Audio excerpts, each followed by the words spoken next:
In 1919, the state of North Dakota established the Bank of North Dakota, the country's first state-run bank. 100 years later, Washington State has the opportunity to be the second state bank if legislators approve a bill proposed by Senator Bob Hasegawa. California is also considering similar measure. North Dakota's experience has been very positive. The bank reported its 12th consecutive year of record profits for the state, which is particularly wonderful given that this period covers the Great Recession and also reflects fluctuations in the oil and gas industry. The Bank of North Dakota's success may lie with its consistent collaboration with private community banks, using state bank funds as collateral for local loans. Senator Hasegawa has been a proponent of state banks for over a decade and has introduced 9 state bank bills.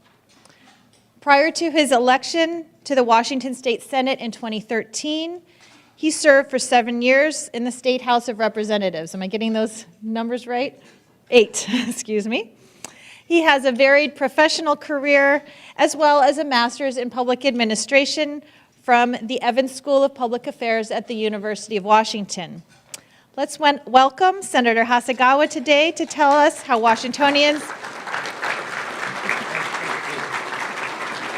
I have to say this line because I love a good pun, but I want you to tell us how we could get more bank for the buck.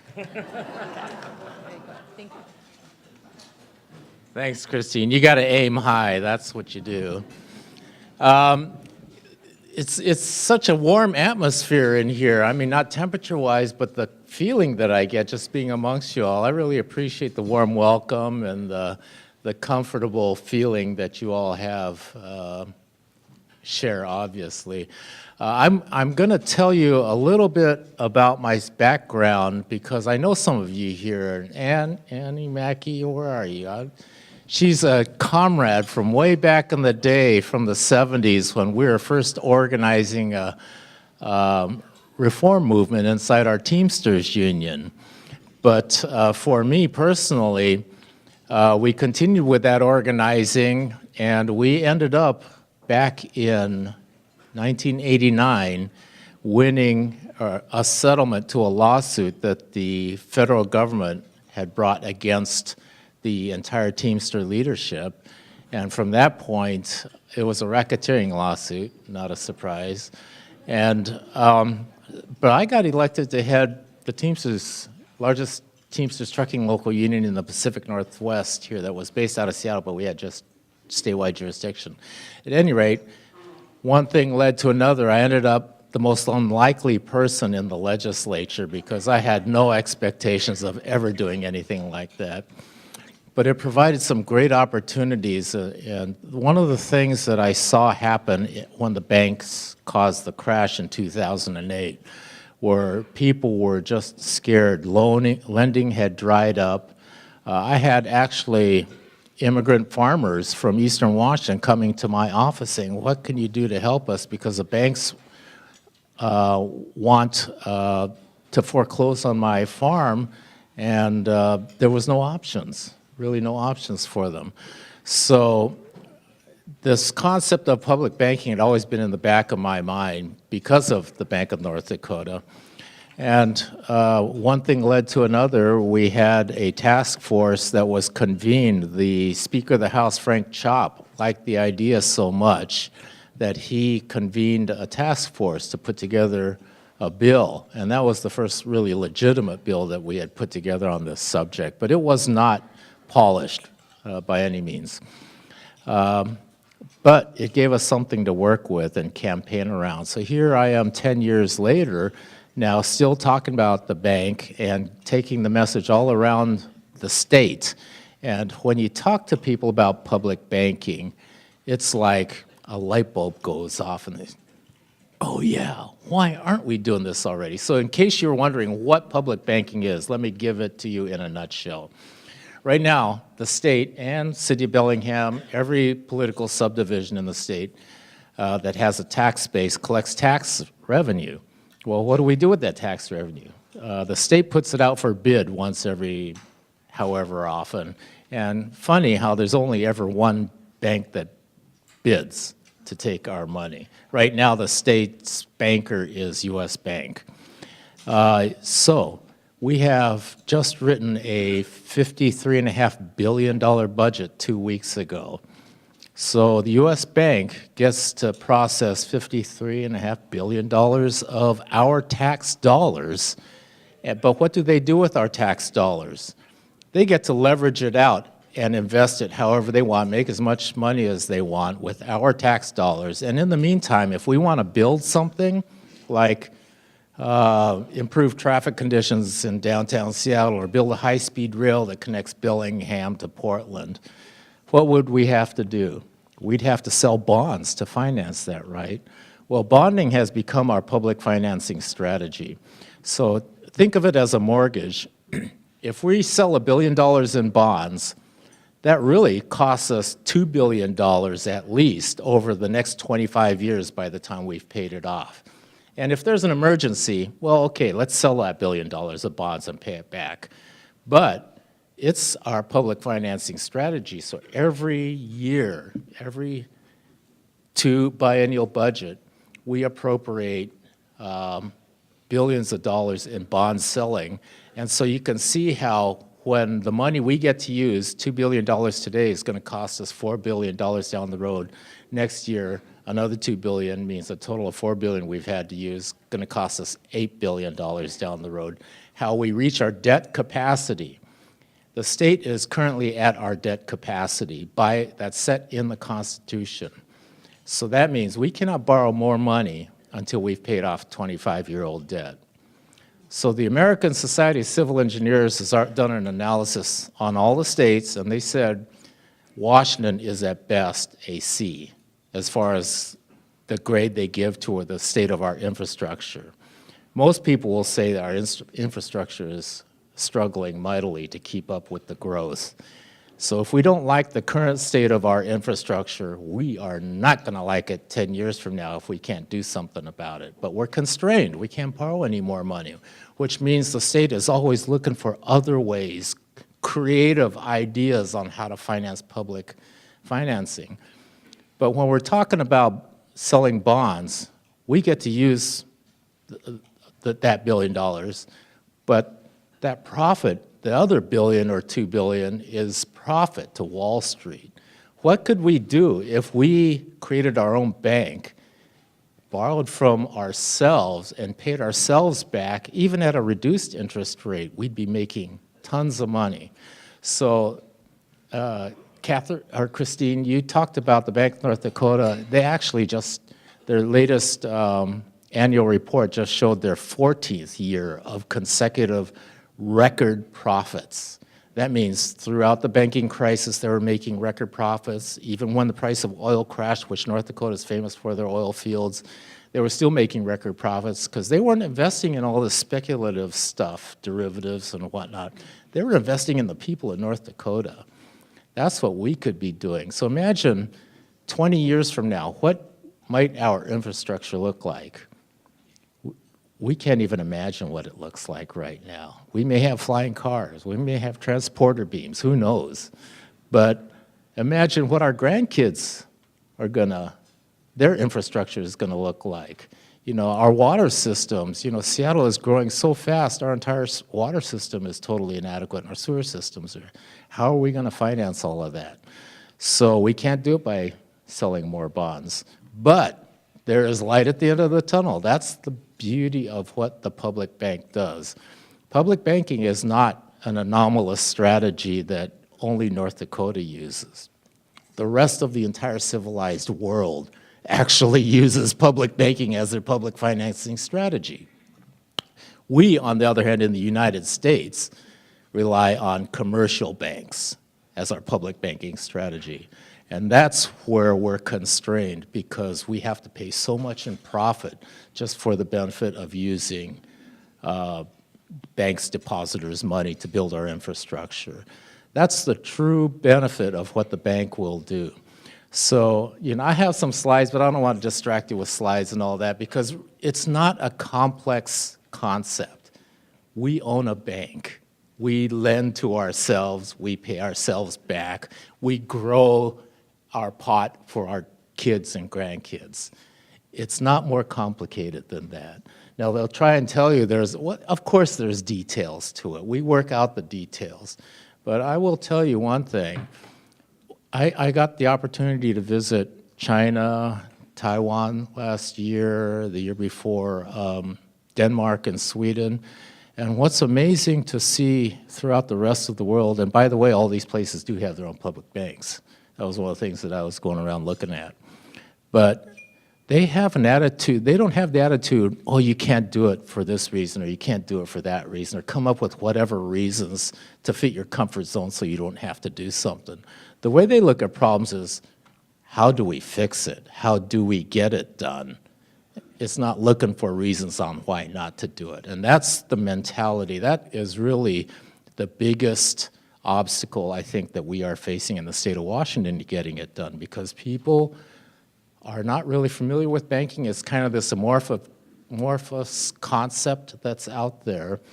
And when you talk to people about banking, eyes glaze over immediately. I don't blame them, because I was the same way.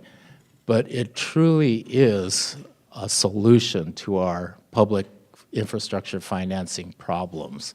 So the proposal that we have at the state of Washington right now is not necessarily the Bank of North Dakota model, which I would actually prefer. But in order to make progress in the legislature, we've had to find areas of unity. And what are some of those areas of unity that other senators or legislators would be willing to support? So a public Bank of North Dakota model consistently comes back to me as too much for a lot of them to accept, which I think a lot of that is because they don't understand the power of what the bank can do for our communities. But the point of unity is that it should focus on public infrastructure. The other point of unity is that it should allow all political subdivisions to participate in this bank as equity owners and customers for lending programs. So that is the bill, Senate Bill 5995. If you go to ledge.wa.gov, click on the bill info link, type in 5995, and you'll find that sort of prototype model bill sitting there, and you could just take a look at it for yourselves if you'd like. But currently we have, I think, I would go out on a limb, but I think we have enough votes to pass a bill in the Senate right now. Our big problem is getting it out of the Financial Institutions Committee, because we don't have enough votes in the Financial Institutions Committee to get it to the floor for a vote. But we'll be working on that in this interim. And in the process, last year, 2 years ago, we got a budget proviso in the budget that asked the executive office to put out an RFP and find a contractor to write a business plan that the legislature could consider. So OFM did write an RFP, request for a proposal, which was accepted, and that proposal, the bid came back from the University of Washington Evans School of Public Policy and Governance. So they are currently in the process of writing a business plan. Unfortunately, OFM's RFP didn't exactly state what the legislature's intention was. What we wanted out of the business plan was a depository bank. The Evans School gave us an interim report that was due back on December 1st. And some of that, they were talking about other models, things like consolidating some of the revolving loan accounts that we have. You know, we have this thing called the Public Works Assistance Account that has a 35-year history with 0 defaults, and that's managed by a board, the Public Works Board, and they do the lending for this to support building out water and sewer systems and other public infrastructure. That's one revolving loan account. So a revolving loan account is when you fund it, You've got X amount of dollars in it, you lend it out, it gets repaid with interest, you re-lend it out. The money's just revolving in that account. We have other revolving loan accounts too right now. So one of the proposals is to consolidate those and create an infrastructure bank. That's fine, but that's not really a bank. I mean, those are all good ideas, but the true power of the bank comes from the fact that it accepts our public deposits, because banks can do something that nobody can do just by the fact that they're given a bank charter. They get to use a different accounting system, and they only have to keep 10% of their assets as cash on hand at any time, which means, to put that in lay terms, if we capitalize the bank with $1 billion, that's actually $10 billion worth of lending capacity, conservatively. Banks start getting into trouble if they over-leverage beyond 10, but 10-to-1 leveraging is considered safe practice for banking, because you don't expect a run on the bank that would require you to come and reimburse all 100% of the capital that's in the bank. So that is the true power of the bank. That's where we had to redefine in our budget that we want a public depository bank, not just a public infrastructure bank, a public depository infrastructure bank, which means it accepts our public deposits based on also a cooperative model, which will allow City of Bellingham or the Port of Bellingham. I don't know, do you have a separate Port of Bellingham taxing district here? So, yeah, we have, the governor yesterday signed an executive order because the legislature failed to fund, what do you call it, culvert replacement. We have a Supreme Court lawsuit that requires us to replace all the culverts, state culverts in the state of Washington. That's at least a $2 billion cost. The legislature funded it only to, I can't even remember what, 50 million or something out of $2 billion. So the governor put in another 200 million or something like that in his executive order yesterday. But that's still grossly inadequate for the need, and that's just in culverts. You know, when we passed Initiative 1351 years back, I think it was 1351, that cut class sizes by half. What does that mean? We have to double the numbers of classrooms we have if we're cutting class sizes by half, but we just do not have the capacity to build that much classroom space. What about infrastructure? You know, we have, the bridge got replaced in just south of here in record time. Total beautiful example of public efficiency when we put our mind to it and get stuff done fast. Yet we can't seem to build light rail that reaches into southeast King County, where all the workers that are being displaced out of Seattle have to move to. So we've got serious infrastructure needs, and not just in maintenance, but looking ahead to the future for our children. What kind of needs are they going to have? You know, that we need to give them the resources so that they have them to build the kind of society we want them to have. So the initial capitalization, that's a question that comes up quite often. There's any number of ways that we could capitalize it, and I think that there's enough quarters and dimes between the seat cushions throughout all the different programs we have. But so the state investment, I should also mention, the Bank of North Dakota, in their record profits, they made 17% last year return on investment. 17%. So that's just kind of, yeah, they're setting record profits but every year it's like 14, 15, 16, 17%. It's just going upward. So this is an example of what the State Investment Board has said as they've shown, 8.73% with that's since its inception. But over the last 3, 5, 10-year terms, rates were yada, yada. You can see that they were right around the 6, 7, 8% averaging range. So not only does it provide this immense capacity for us to finance infrastructure, it also makes money for us. It's a bank, it makes money. So it generates new revenue for the people of the state without raising taxes. What a beautiful thing, right? I mean, who could say no to that? So this shows the kind of the rates of returns that our state investment board has returned since 2007. Sometimes it's pretty high, but look at that one near the second and the third lines at the bottom. Minus 1.1%, minus 22.5%.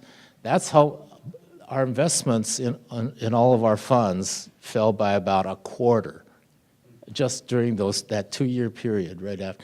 And how much a larger increase do we need to get on an annual return just to make up what we had lost? So I think they made up what they've lost right now and probably are ahead by now. But the Bank of North Dakota during that entire time as an investment was just steadily climbing, steadily climbing. It doesn't follow. In fact, banks actually should be counter-cyclical with regard to the economy, because that's when you borrow money. You're not actually, you're creating money and putting it out into the economy to stimulate the economy. So that's the power of what banks should be doing. But the big banks, you know, we ended up bailing them out with, what was it, $800 billion worth. I'm sorry. I didn't actually answer the question about, I'm working my way to the slide about capitalization. So, State Investment Board, how can we capitalize it? The state treasurers, our state general fund has a core capital level because they need to keep a cushion to make sure that we never go into the red. We always have to have enough money to pay our bills, so we have a cushion. That cushion is about, at any given point, about $1 billion to $2 billion. Plus, you know, we have a rainy day fund or whatever that is supposed to not be used for anything. So rainy day fund is a possible source. This core capital cushion that we keep in our general fund, even if we took $100 million out of that, that's $1 billion worth of lending capacity for a startup bank. I mean, and there are so many different accounts like that where if we just took 50 million or 10 million here, just put it all together, if we have $1 billion, $10 billion worth of lending capacity, that's more than double what our capital budget is that we just passed this year, and it will only grow over time. So I would contend that that's all we have to do is, or another way we can do it, we just passed a transportation budget. There's a lot of tolling fees involved with one of the bills that supported the budget. That toll, you know that they're selling bonds and using that toll revenue as the capital base for those bonds, to back up those bonds. Imagine instead if we use that revenue stream to capitalize the banks, you had constant revenue feeding into the bank and growing it, and then creating that leveraged lending capacity out. So bonding against toll revenues is really a bad idea because I think it was something like 30% of that goes to administrative costs to out-of-state contractors. And then if you think of the other 50% going to as profit to Wall Street because we're paying dollar for dollar profit for the bonds capacity, we're only using maybe 30 cents out of that dollar of revenue being generated to actually build something.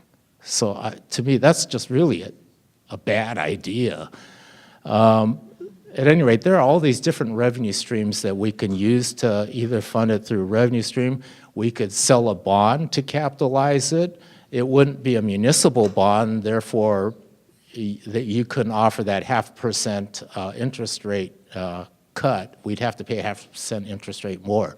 But we would pay it off in so much quicker time because of that leveraging capacity. So there's a lot of different ways like that that we can use to capitalize it. Yes, hello. Lynn Rosen here. I would like to hear you address the issues regarding opposition to this issue. Yeah, everyone seems amazed that there would be any opposition to this. See, the way things happen in Olympia, it's all about power, right? And there's two kinds of power in Olympia. There's money and there's people. And unfortunately, in our increasingly corporate-dominated society, kind of generally reflected in the legislature that represents society, money seems to have all the power. Our challenge is to rebalance that and get the power back to the people so that the people are making these decisions in our own best interest. So the main opposition comes, not surprisingly, from the big banks. You would think, and if you go to the North Dakota Bankers Association, community bankers love their Bank of North Dakota because it provides all of this backstop and other capacity for community banks. It grows the economy locally so the community banks have a lot more customers. It provides some administrative services for some of their banks too. So if you talk with them, they'll say privately they love their bank, but don't quote them on that. So community banks, which our bank would work with to help support, stand to, I think, benefit significantly from it, but they cannot. To me, it's an issue of like class solidarity where they don't. They stand with their Wall Street big brothers in opposition.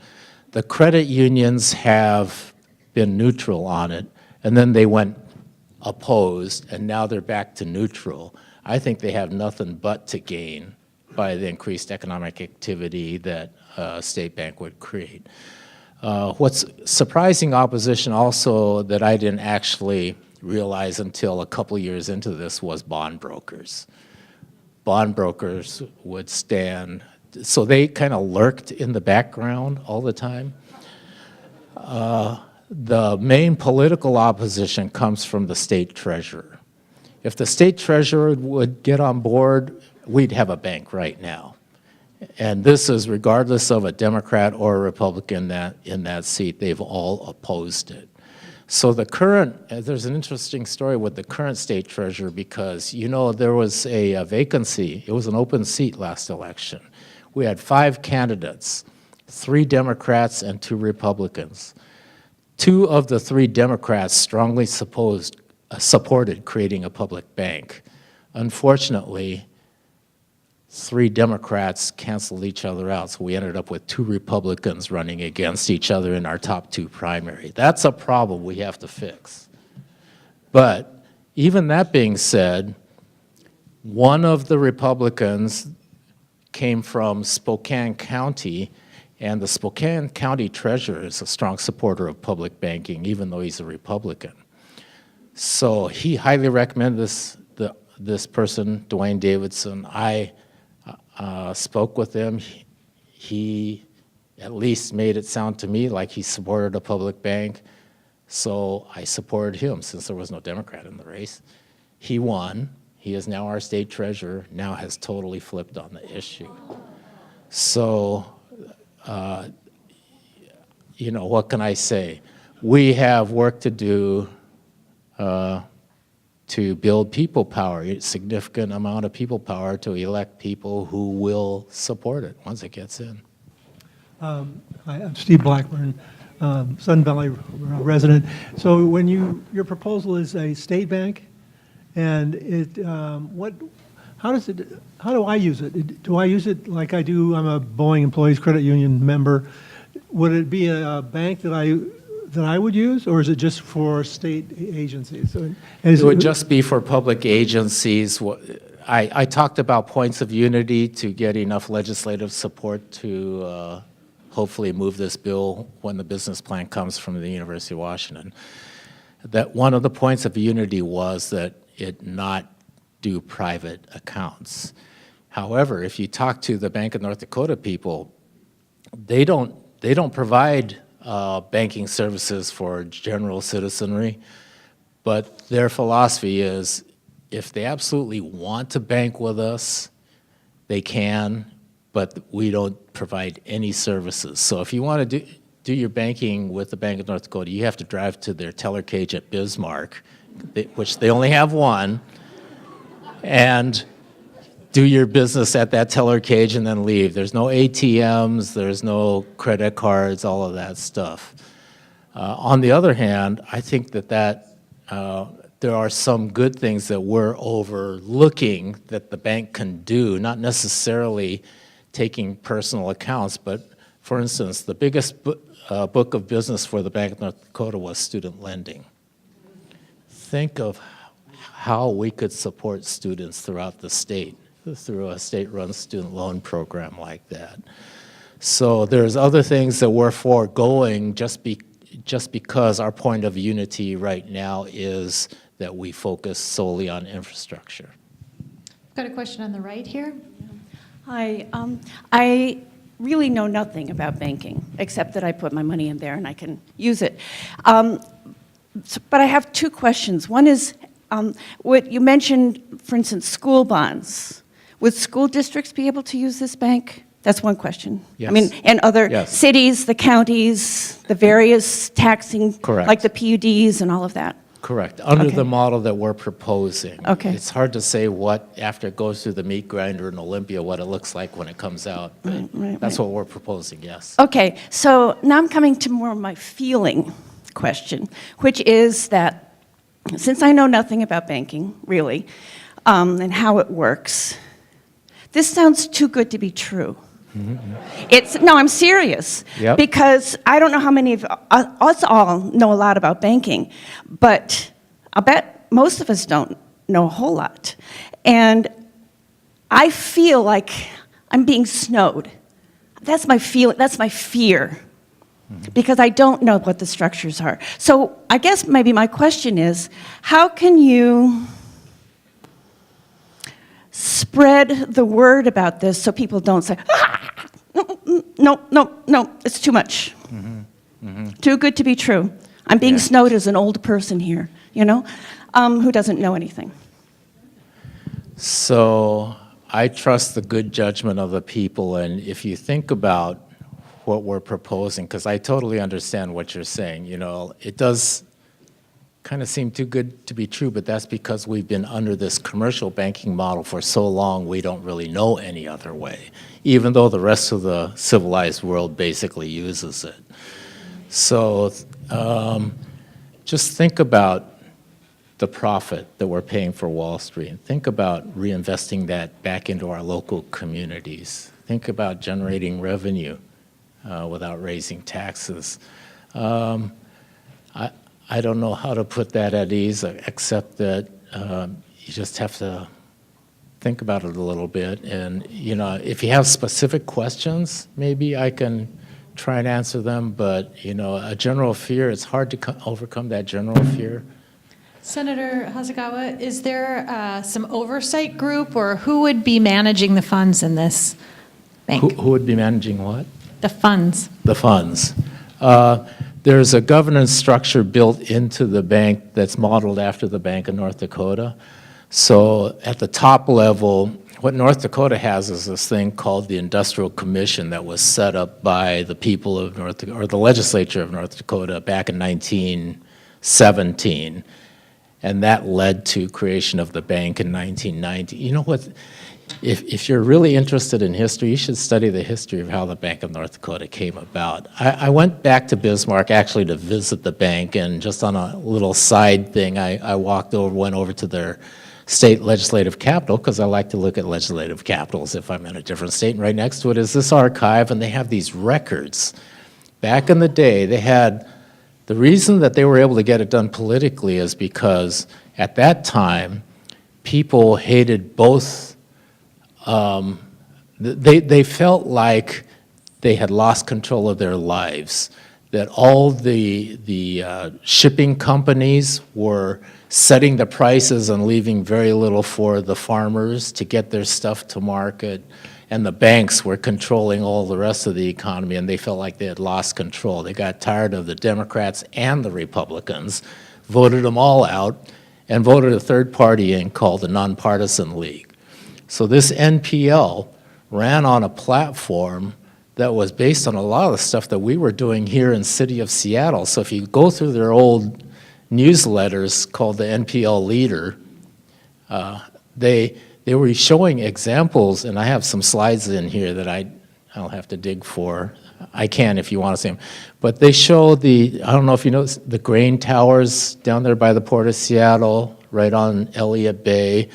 They said, this is what the public can do if you just let us get it done. And so, you know, the Port of Seattle was one of their examples that they showed.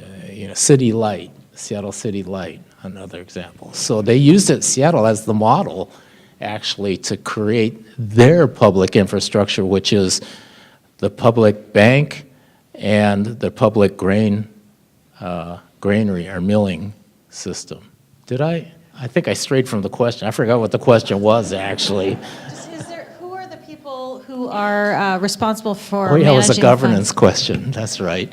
So I modeled the governance structure for this bank after the Bank of North Dakota's model, which has that industrial commission at the top, and then the professionals actually running the bank who know banking. They will be public employees, but with finance expertise. The commercial banking today, where we bank, there's a Federal Deposit Insurance Corporation which insures our deposits up to some reasonable number. Will there be something analogous to that in the state bank? No. The FDIC, along with the privilege of insuring our $53.5 billion up to the amount of $250,000, would come a lot of strings attached with it. So this bank will be backed by the full faith and credit of the people of the state. The people are banking on the bank, so to speak, and the bank is banking on the people. Hi, Susan. I've got two questions. One of it maybe goes to the fear, a little bit deeper on that. The bank is lending basically to other of our government units for the infrastructure. Presumably defaulting on those would be a lower concern than if you have, regular people who get into a jam. Is that part of the reduced risk? And then also, where you have to have the 10% in order to leverage it because there won't be a run on the bank. But again, if we get into troubled times then, and our state gets into a jam, I don't know how that part works either. So that's my first question, if you could look at that. And then the other part of it is there, you were talking earlier about getting it out of committee and that you're working on that, and also about the treasurer who has completely turned. Is it possible to get this thing out of committee and passed without the treasurer being on board? And what are you Yes. doing to get it out of committee? Thank you. Okay. So on your first question about having enough capital to make sure that the bank doesn't go under in a recession, the Bank of North Dakota, I guess, is the best model for that, because the bank, if you think about it, a public bank really cannot fail because it is backed by the full faith and credit of the state. And who would be create the run on the bank? It would be the state. So the state legislature would have a couple of different options. They would either cut the budget, which we already did during the last recession. We cut it so hard. I mean, you're seeing the effects of it today, the increased homelessness and people who are living without a social safety net out there. It's because we cut it that much and we have never caught up. So we made it almost impossible for people to get on TANF, for instance. And the need is so much greater now because of the growing income inequality. So this is one of the reasons I like to talk about a bank, because it lets me talk about so many other different things that I really feel passionate about, especially this income inequality and the wrong way I think that our economy is going right now. But the bank really cannot fail because it's backed by full faith and credit.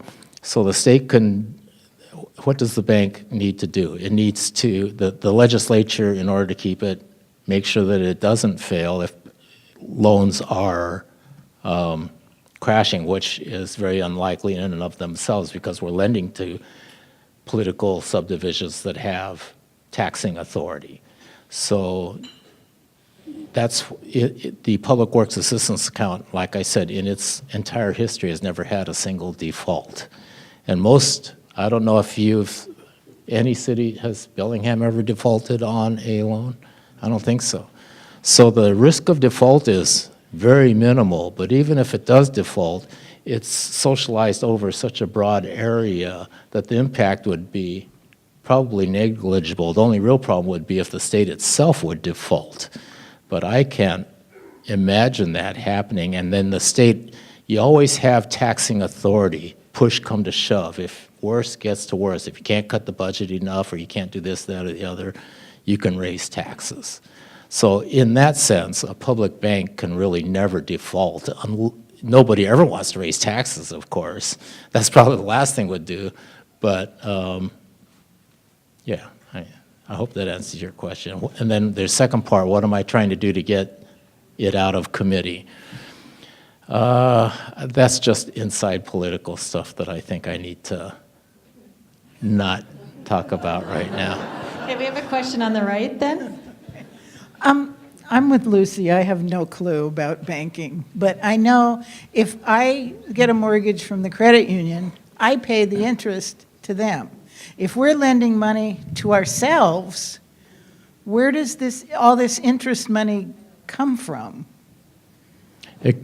It comes from however that interest money is coming from now, except that it's probably going to be less. How do we pay it to ourselves, though? I mean, that's what I don't understand. Well, If I pay it to the ourselves in credit the union, sense that it's our bank. So think of it, or you have an account in the, say we have a revolving loan account, the Public Works Assistance account, and that the depository for that Public Works Assistance account is going to be at our bank, okay? So the bank has the fund, the Public Works Assistance account has this big pot of money, and that's what it's lending from. But the legislature could say, hey, we want to support that lending assistance. So they could say, well, let's appropriate 5 times more for the Public Works Assistance account to lend out, because it's just going to get repaid anyway. Those are repaid by revenues generated, sales tax money, whatever the purpose of that infrastructure is, however it was going to be planned to be paid back anyway. Or if there's a junior taxing district that's the one requesting the loan, that district pays the interest. Yeah. so basically, whoever borrows the money Has is to pay it paying the back. interest to the bank? So Yeah, but that they're not going to be able if to the borrow city- money to begin with if they don't have a way to pay it back. If the city of Bellingham, say, wants to build whatever, a new Mm-hmm. road, and they borrow money from the state bank, then is the city of Bellingham paying the interest on what they borrow? Yeah, the people of the city probably would have passed a levy to finance that lending, to buy a bond, for instance. Apropos, So we have a question on the left. apropos, North Dakota State Bank, presumably the historical records show that it cruised right through the Depression and through the more recent 2008 recession. So as a reassurance, you want to talk to that briefly for us? Okay, during the Great Depression, well, actually, the Bank of North Dakota had a hard time getting up and running because it was the only one in the country. So they chose to finance it by selling bonds, and so all the bond brokers refused to sell them. So they were unable to sell, refused to buy their bonds. So they were unable to sell any.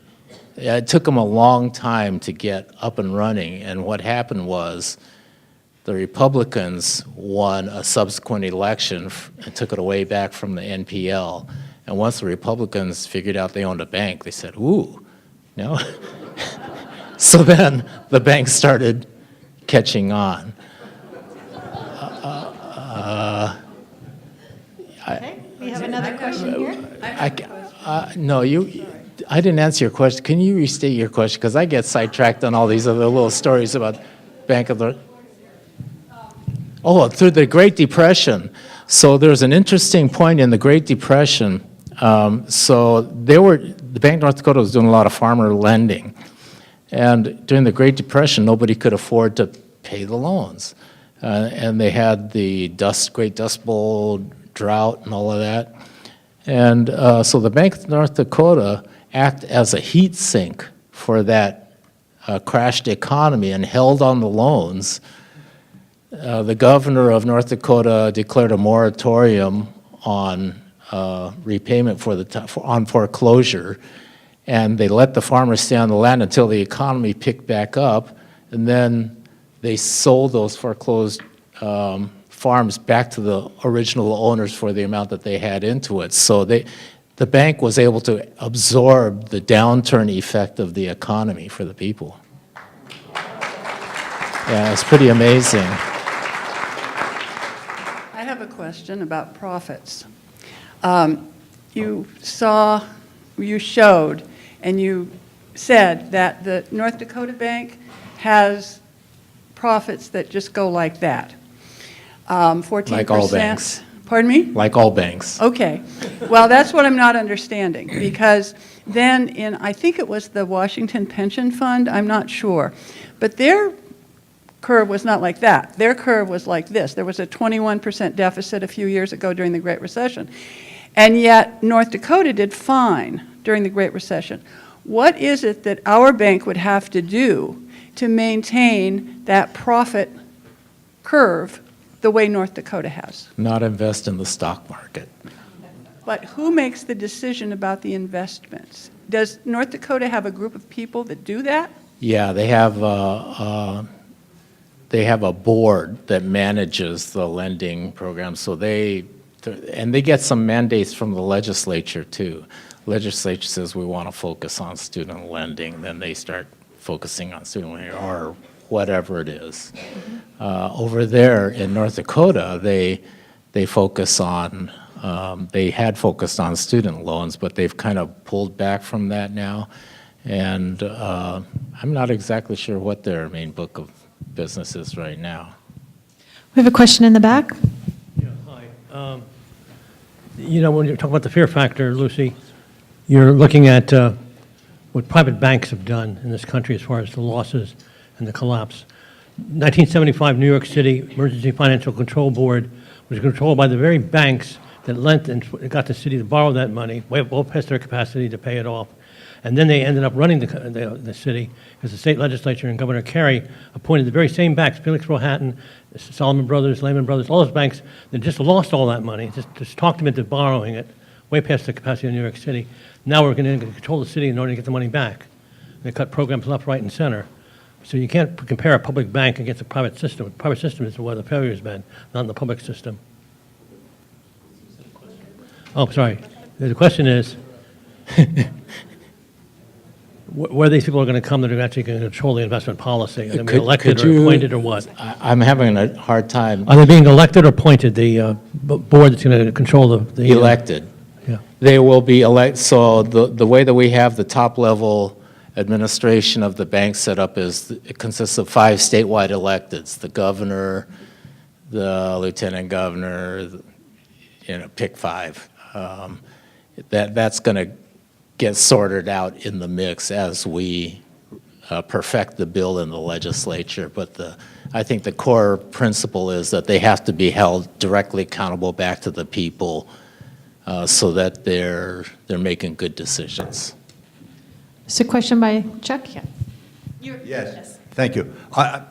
Adding on to that question, how do you keep politics out of the bank's decision. My concern is, you just said the governor and several five-level people may be on the bank. Well, as the legislature change or they vote, our governor is very heavily into environmental. What happens if they told the bank to fund everything environmental and not help students? Or I can see the fear of the average person, myself included, that bank sounds like a wonderful idea, but not when it's controlled by some of our modern politics. Mm-hmm. Yeah, the problem is unless we have that kind of direct accountability back to the people, then we have no accountability. So you have the check and balance of the legislature too, sort of directing the action. And I know that a lot of people don't maybe have much faith in the legislature either. I have less faith in corporate governance that has no accountability.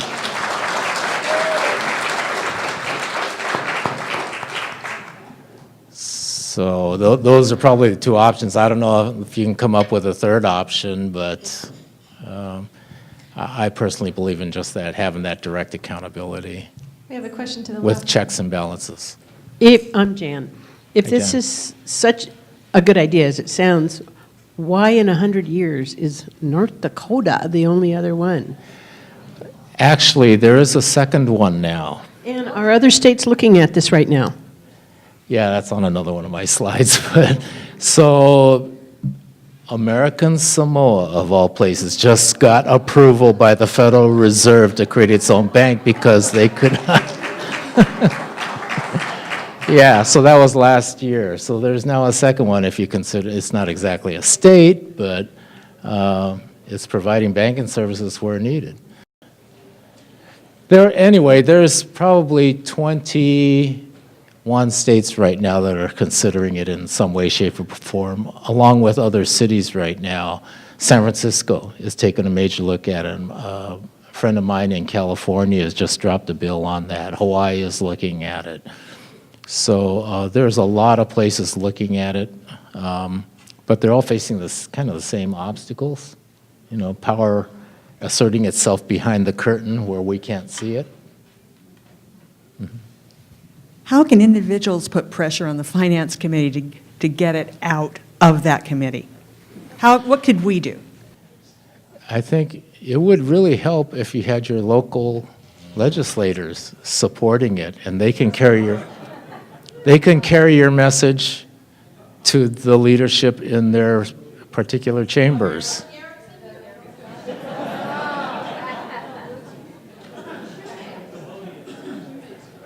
So yeah, I mean that's the best way. Send your messengers down to Olympia with this message. We want you to move this forward and do what it takes to get it done. You know, including composing the right people onto those committees. Do you have a list of legislators that are supportive of this? I think that we have enough votes right now to get it done, as I said. Have you looked into, or has there been any work done on working with different tribes who, under their treaty rights, might be able to establish these banks on their own without going anywhere else? I think the tribes absolutely should probably do something like that, but they would still need to get a charter from the state. Frankly, I'm surprised more institutions don't create their own banks, but it's probably pretty hard to get a charter. Yeah. In fact, a former City of Seattle treasurer, Lloyd Hara, tried to start a city-owned bank for the city of Seattle back in the 70s, I believe it was. He said he was stymied. He got all the way through the process up until the Federal Reserve, who refused to grant him a routing number for the city. Yeah, got that far with it. Mr. Hasegawa, you mentioned about, you started with the capital, how to capitalize the bank. I think if you would sell the stock to only the government entities and agencies, like cities can buy it, the other agencies can buy it, because every agency, every organization have their reserve funds. They can even take 1 or 2% of that, and then they have the ability to make that profit from it too. So I don't think that funding would be problem. It's the getting the routing number is the problem. Yeah, agreed. And that's the plan, is to let political subdivisions buy in. It's good for us all. You mentioned that Germany has a state bank right now. Anything to learn from their experience? Yeah. So, as I mentioned, most of the rest of the civilized world, unless they've already been co-opted to convert to commercial banking, does operate on public banking. So if you look at all the BRIC countries, Brazil, Russia, China, India, Japan, Taiwan, I mean, you name it, they all have public banks. That's how they're able to finance these huge infrastructure projects like running high-speed rail the length of Japan going every direction or whatever. So in Germany, they have the largest public banking system, I believe. I don't know where it stands on order of magnitude as measured against China, because I don't know that anything could stand up against China. But Germany has what they call Sparkassen, and it's a system of public banks all the way from the federal level, which don't mistake our Federal Reserve as being owned by us, the people. The Federal Reserve here is owned by the big banks. All the shares of the Federal Reserve are owned by the big banks. So we have a private system even at the top level. Well, Germany has a publicly owned system up there. And then every state has their own public bank, and then even municipalities have their own banks. So in relation to Deutsche Bank, we all hear about Deutsche Bank, especially the last couple of days. Well, Sparkassen is an order of magnitude larger than Deutsche Bank. And that's how they're able to finance so much development in their country, including they're transitioning to national solar and energy independence, using that system to finance the conversion. This goes to all this too good to be true stuff, but I'm retired now, but I have a little time on my hands, and I was wondering if I were the director of the new Public Bank of Washington, if I could get a salary that's 250 times the average workers, and if I could maybe get $15 to $25 million bonuses. Do you have those kind of perks in this building system? I would bet against that. In North Dakota, they're all public employees, including the president and CEO. Have Boeing and other large corporate entities weighed in on this subject? They have not.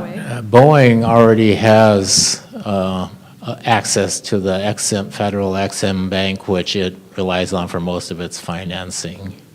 See, I gave a presentation to the House Republican caucus on this years back, and they said, well, yeah, that all sounds good, Bob, but we hate socialism. I mean, that was the whole reason. That was literally the reason for not supporting it. Okay, on that sounding note of outrage, let's say thank you to Senator Hasegawa. Thank you.